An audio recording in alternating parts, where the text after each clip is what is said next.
खुलुमबाय बियो बडलेण्ड इंखं टेलिभिजन दिनैनि रादाबखौ फरायदों आं बिबारि बसुमतारिया दिनैनि गाहाय रादाबाव दं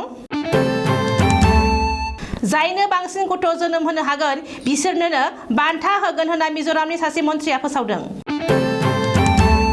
कभिड प्रट'कलखौ सिफायनानै चिरांनि बिजनियाव मोब्लिब गोहोनि बिल होनायाव जोबोर होंगो दोंगो धालिगाव बिजिआरआव आसाम पेट्रलियाम मजदुर इउनियननि सोद्रोमाफोरनो कर'ना भेक्सिन होदों क'क्राझाराव बिटिसिनि आबाद बिफाना आबादारिफोरनो गं 104 पावार टिलार राननानै होदों क'क्राझार मिउनिसिपालिटि बर्डनि बानजायनायाव क'क्राझाराव सिबस्रांनाय एबा फोसाबनाय हाबाफारि लादों बिश्वनाथनि बिहालियाव सासे आइजोनो सानसेयावनो गंनै कर'नानि भेक्सिन होदों क'क्राझार जिल्लायाव कर'नानि भेक्सिनखौ बयबो गोसो गुदुङै लानायनि थाखाय क'क्राझार खुंथाया गोजोननाय फोरमायदों सिडलियाव लामा जाब्रबथायजों गंसे डाम्पारा थेर-बेथेर जादों बिजनियाव एमएलए अजय कुमार रायआ सार्केल अफिसारनि गोदान मावख'खौ बेखेवदों डक्टर दीपशिखा छेत्रीया सिक्किमनि नैथि आर्मि अफिसार जानो हाबाय सोरखारि मावफारियाफोरा भेक्सिन लायाब्ला जुन दाननि दानबान्थाखौ मोननाय नङा दानिया दङ आबुं रादाब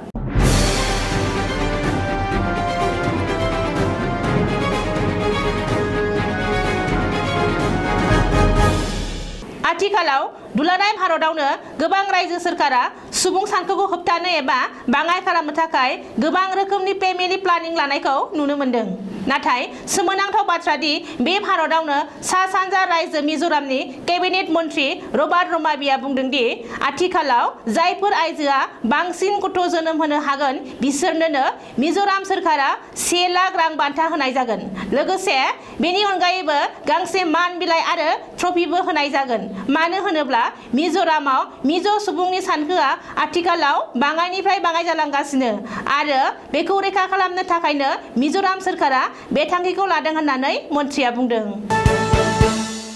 आथिखालाव रायजो सोरखारा कर'नानि थाखाय गोबां नेमखान्थि दानानै होदों आरो बे नेमखान्थिखौ जायनो सिफायगोन बेखौनो दाय फोनांनाय जागोन नाथाय चिरां जिल्लानि बिजनियाव बेनि उल्थायै मोब्लिब गोहोनि मावख'आव बिल होनो थांनाय ग्राहकफोरा जोबोर होंगो दोंगो खालामनायखौ नुनो मोनदों मानो होनोब्ला बावैसो सिगाङाव रायजो सोरखारा फोसावदोंमोन दि जायफोर सोरखारि मावफारियाफोरा दानारि मोब्लिब बिलखौ होआखै बिसोरो दान बान्थाखौ मोननाय नङा बेखायनो आथिखालाव बयबो सोरखारि मावफारियाफोरा मोब्लिब गोहोनि बिल होनायाव मुखुब जादों चिरां जिल्लानि धालिगावआव थानाय बिजिआर केम्पासआव आसाम पेट्रलियाम मजदुर इउनियननि सोद्रोमाफोरनो कभिड-19 एबा कर'नानि भेक्सिन होनाय जादों मानो होनोब्ला पेट्रलियाम कम्पानिनि खामानिखौ दोनथ'नो हाया आरो बेवहाय मजदुरफोरनि गोनांथि दङ ओजोंहाय कर'नानि भेक्सिन लायैफोरखौ केम्पासनि सिङाव हाबहोनाय जायाखै बेखायनो आथिखालाव मजदुर इउनियननि मावफुं आफादगिरिनि बिथोन आरो खावलायनाय बादियै मजदुर इउनियननि मावख'आव बे हाबाफारिखौ लाब्रबनाय जादों होननानै सुलुङाव फोरमायदों बिटिसिनि आबाद बिफाननि इएम धनस्याम दासनि नुजाथिनायाव दिनै क'क्राझार आबाद ट्रेनिं सेन्टाराव गासै 104 पावार टिलारखौ आबाद बिफाना आबादारिफोरनो राननानै होदों मख'नो गोनांदि बे टिलारखौ बिटिसिनि 2020-21 मायथाइनि एसअपिडि फान्डनि जोहै बायनाय जादोंमोन आरो आबादारिफोरनो 50% रेहाय होनानै राननाय जादों आबादारिफोरा 50% खरसाखौ बानफानांगौ जादों बिटिसिनि उथुमाय क'क्राझार नोगोरखौ साखोन-सिखोन आरो गोजोन नोगोर खालामनो थाखाय क'क्राझार मिउनिसिपाल बर्डनि बानजायनायाव बृहस्पतिबारखालि आमथिसुवानि खाबुआव मोनसे सिबस्रांनाय एबा फोसाबनाय हाबाफारि लादों बे फोसाबनाय हाबाफारिखौ क'क्राझार मिउनिसिपाल बर्डनि चेयारपारसन प्रतिभा ब्रह्मआ बेखेवनानै होदोंमोन मख'नो गोनांदि बिटिसिनि खुंथाया क'क्राझार नोगोरखौ गोजोननि नोगोर होननानै फोसावदोंमोन आरो बे थांखियैनो दिनै क'क्राझाराव बे हाबाफारिखौ लानाय जादों होननानै सुलुङाव फोरमायदों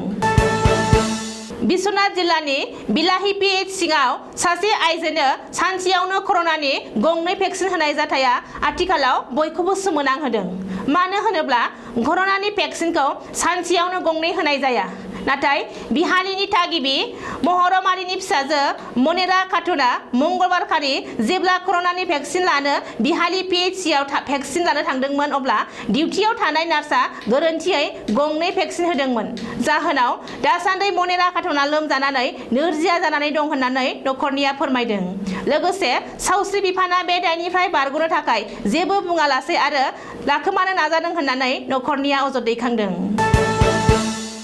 आथिखालाव सोलिबाय थानाय कर'ना भाइरासनिफ्राय रैखा मोननो थाखाय आसामनि मोनफ्रोमबो जिल्लायावनो कर'ना भेक्सिन होनाय हाबाफारिखौ मावफुंनो लानाय जादों। खुसिनि बाथ्रादि आथिखालाव क'क्राझार जिल्लानि बयबो सुबुङानो गोसो गुदुङै कर'नानि भेक्सिनखौ लानायनि थाखाय क'क्राझार जिल्ला खुंथाया जोबोर गोजोननाय फोरमायदों।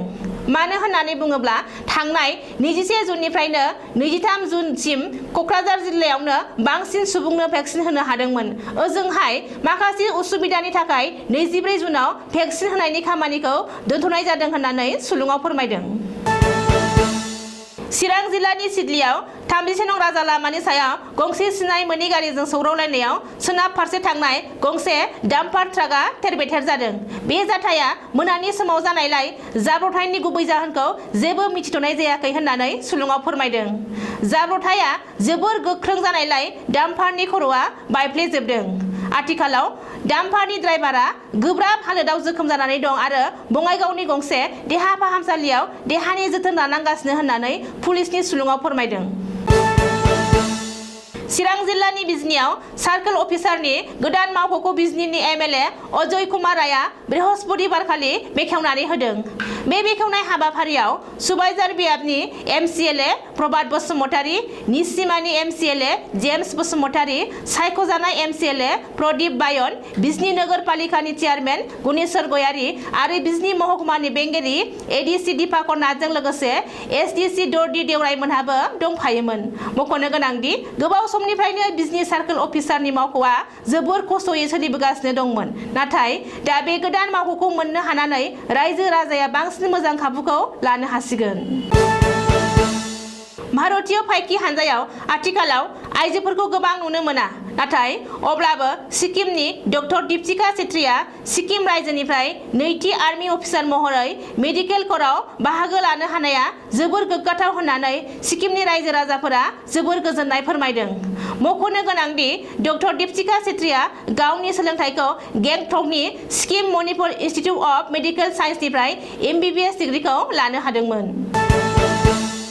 आसामनि गासै सोरखारि मावफारियाफोरखौ कर'नानि भेक्सिन लाहोथारनायनि असिलायै आथिखालाव आसाम सोरखारा फोसावदों दि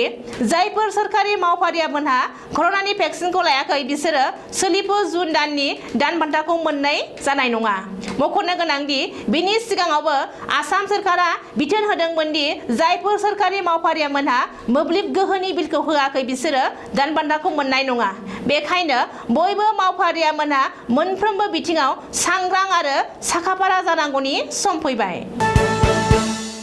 दिनैनि रादाबा एसेनोसै। गोजोन्थों।